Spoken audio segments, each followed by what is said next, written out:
तो दोस्तों आज हम एसबीआई के एक ज़बरदस्त म्यूचुअल फंड लेकर आ गए हैं और यह एसबीआई का बेस्ट से बेस्ट फंड होने वाला है। तो आज हम बात करने वाले हैं एसबीआई के Nifty index fund direct growth. यह फंड जो है काफ़ी सेफ माने जाते हैं, इन्वेस्टरों के बीच जो है इसका काफ़ी भरोसा रहा है।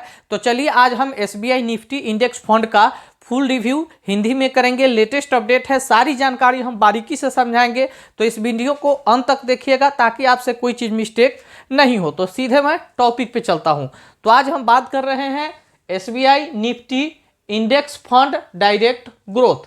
इस म्यूचुअल फंड के यदि फंड एज की बात किया जाए तो इसका फंड है 23 ईयर पुराना, यानी यह 23 साल पहले यह म्यूचुअल फंड लॉन्च हुआ था। वहीं इस म्यूचुअल फंड के एनएवी प्राइस की बात किया जाए तो एनएवी प्राइस क्या होता है, मतलब एक यूनिट की कीमत। यदि आप इन्वेस्ट करने जा रहे हैं और आप चाहे 500 लगाइए या 5000 लगाइए, 5 लाख लगाइए, 1 लाख लगाइए, मायने नहीं रखता है। लेकिन आप जब जितना इन्वेस्ट करेंगे तो आपका उसका एक यूनिट कितने में मिल जाएगा, तो इसका एक यूनिट अभी 236 रुपया 80 पैसा में मिल जाएगा। यानी जब मैं वीडियो शूट कर रहा हूँ उस समय एक यूनिट की कीमत 236 रुपया 80 पैसा है। वहीं इस म्यूचुअल फंड की रेटिंग की बात किया जाए तो रेटिंग क्या होता है, तो जो म्यूचुअल फंड जितना बेहतर परफॉर्मेंस करता है उसके आधार पर उसे इन्वेस्टर जो है रेटिंग देते हैं, यानी लोग अपना भरोसा उस फंड के साथ जताते हैं।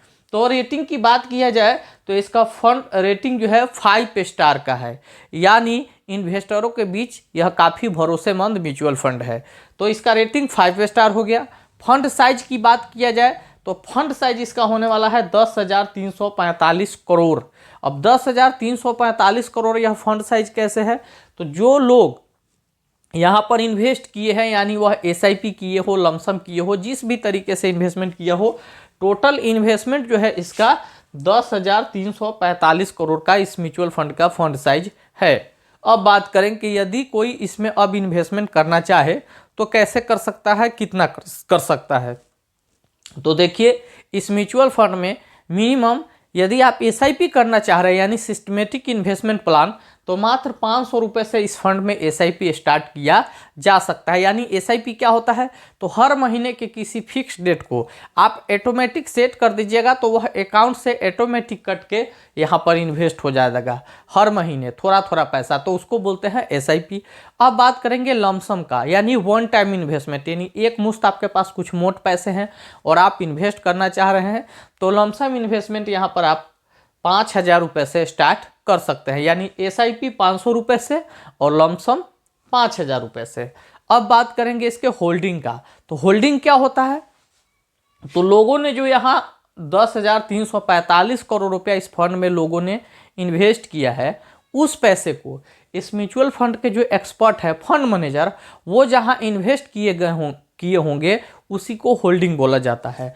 तो इसका होल्डिंग जो है इक्विटी सेक्टर का है और इक्विटी सेक्टर के डिफरेंट 50 सेक्टर में जो है इन्वेस्ट किए गए हैं। डिफरेंट सेक्टर का मतलब हुआ जैसे टेक्नोलॉजी से रिलेटेड हुआ, फाइनेंस से रिलेटेड हुआ, capital goods, services, health care, energy sector, यानी टेक्नोलॉजी सेक्टर, हर सेक्टर में जो है इन्वेस्टमेंट किया गया हो। तो अलग अलग अगर हर क्षेत्र में हो तो उसको डिफरेंट सेक्टर बोल सकते हैं।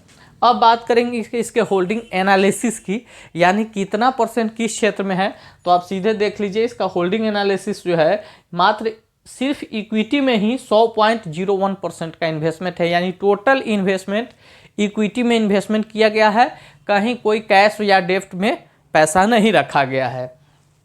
चलिए अब बात करेंगे कि यदि इस म्यूचुअल फंड में कोई इन्वेस्ट करता है तो फिर उसे कहाँ कहाँ कौन कौन से चार्ज देने पड़ेंगे। तो सबसे इंपॉर्टेंट होता है किसी भी म्यूचुअल फंड का, वो है एक्सपेंस रेशियो, यानी एक्सपेंस रेशियो यहाँ पर 0.19% देना पड़ेगा, यानी काफ़ी ठीक ठाक एक्सपेंस रेशियो है।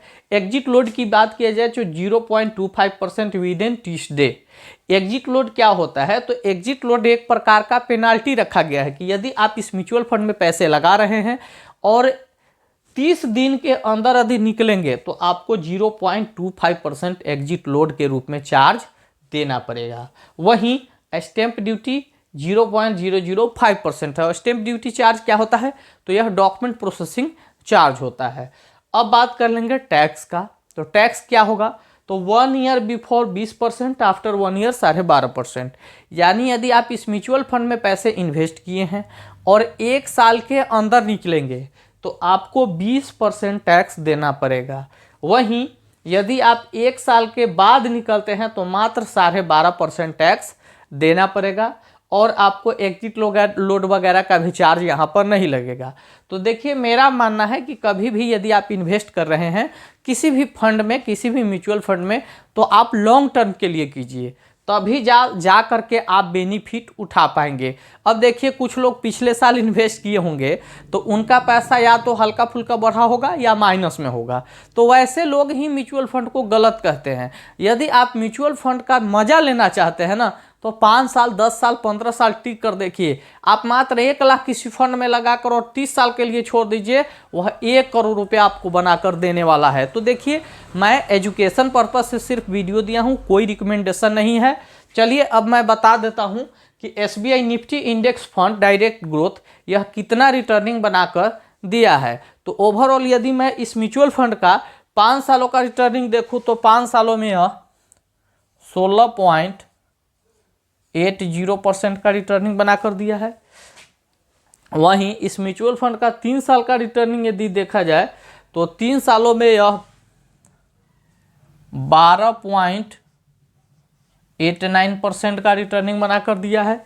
और पिछले 1 साल का रिटर्निंग देखा जाए तो 1 साल में यह 6.37% का काफ़ी बेहतर रिटर्निंग बनाकर दिया है। तो ओवरऑल इसका रिटर्निंग भी काफ़ी ठीक ठाक है।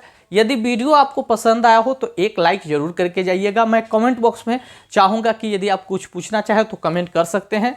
और यदि इस चैनल पर पहली बार आए, वीडियो पसंद आया हो तो मैं रिक्वेस्ट करूँगा कि चैनल को सब्सक्राइब करके जाइए, ताकि इसी तरह के इंटरेस्टेड और इन्फॉर्मेटिव म्यूचुअल फंड से रिलेटेड वीडियो मिलती रहे। तो चलिए मिलेंगे किसी नेक्स्ट टॉपिक पे, तब तक के लिए जय हिंद।